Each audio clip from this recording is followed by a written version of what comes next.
dear, in this video we will go through hyperbole and litotes. Hyperbole is a writing technique where the author uses an obvious and intentional exaggeration. Or hyperbole is an exaggeration or overstatement for the sake of making a greater impression. For example, this bag weighs a ton. Your skin is softer than silk. I have a ton of homework. I have a million things to do.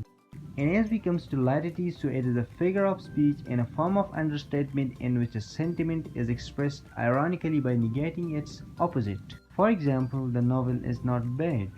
She is not unkind. It was not a terrible trip. Success does not come for free.